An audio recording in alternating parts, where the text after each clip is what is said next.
Family is not just a group of people you are born into. It is the first force that shapes how you see yourself in the world. Long before you understand society, success, or failure, you are already absorbing lessons at home.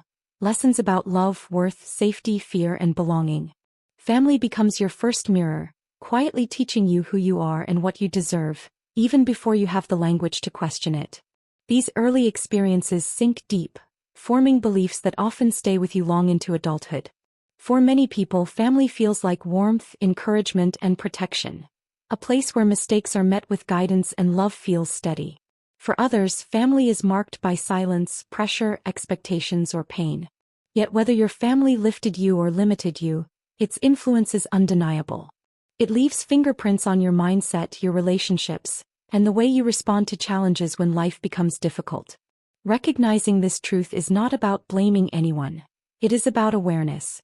And awareness is where growth begins. Through family, we learn what love feels like. We learn whether love is patient or conditional, whether it listens or controls. We learn how conflict is handled, whether people communicate openly, apologize, and heal, or avoid problems until resentment grows in silence. Some families explode during conflict, teaching fear instead of resolution.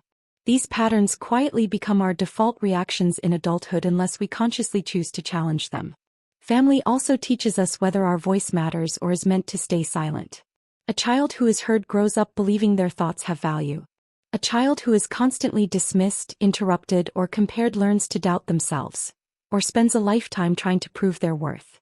These lessons are not small. They shape how we love, how we argue, how we set boundaries, and how we treat ourselves when no one is watching. Some people grow up supported, encouraged, and believed in. They are reminded that they are capable, allowed to fail without shame, and shown that love does not disappear when mistakes are made.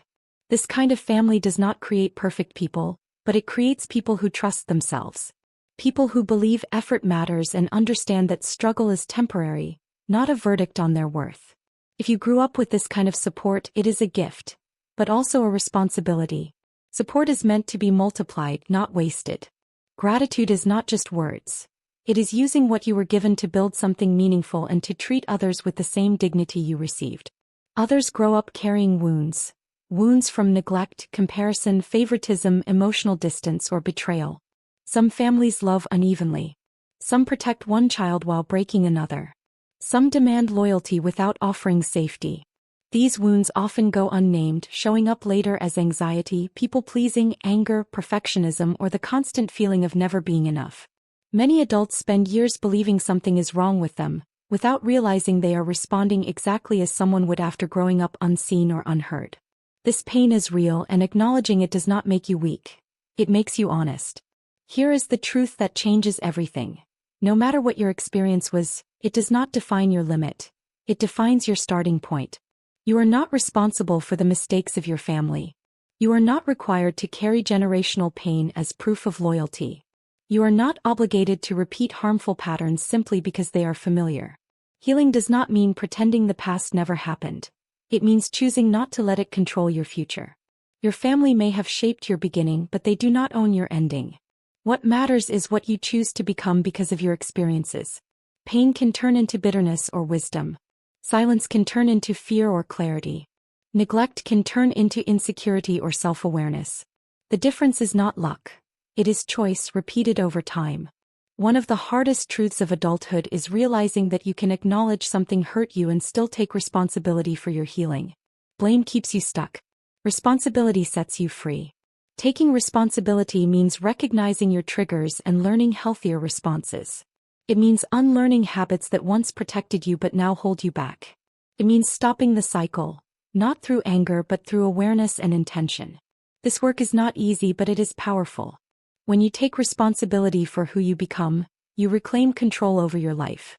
Setting boundaries is not selfish. It is self-respect. Many people struggle with this, especially within family relationships, because they are taught that saying no is rude, that distance is disloyal, and that enduring pain is the price of belonging. But boundaries are not walls. They are guidelines that protect your mental and emotional health. They define what behavior you accept and what you do not. You can love your family and still protect yourself. You can respect your parents and still disagree with them. You can forgive someone and still limit their access to you. Boundaries are not rejection, they are clarity. Healing is not forgetting what happened. It is choosing growth over bitterness. It is choosing to respond instead of react, peace over proving a point, and a life that reflects who you are becoming rather than who you were wounded into being.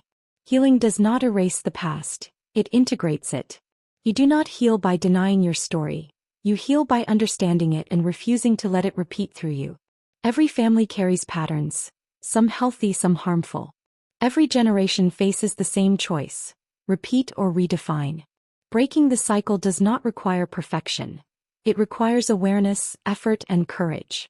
It means apologizing when you were never apologized to, listening when you were never heard, and creating safety where you once felt fear. Even if you never have children, the cycle still matters because you influence everyone who comes close to you. Healing is contagious just like pain. Choose what you pass on. As you grow, you begin to realize that family is not only about blood. It is also about behavior. It is about who shows up, who respects you, and who allows you to be yourself without fear. Sometimes the healthiest family you will ever know is the one you build through chosen relationships, honest communication, and mutual respect. This does not erase your biological family. It expands your definition of belonging, and that expansion can change your life. Your past explains you, but it does not excuse staying stuck. You are allowed to outgrow survival mode. You are allowed to want peace. You are allowed to rewrite the rules you were handed. Growth is not a betrayal of your family. It is a gift to yourself and to the future. If this message resonates with you, pause for a moment. Ask yourself what your family taught you about love, which lessons helped you and which ones hurt you, and what kind of family energy you want to create in your own life. You don't have to change everything at once. You only have to take one conscious step forward.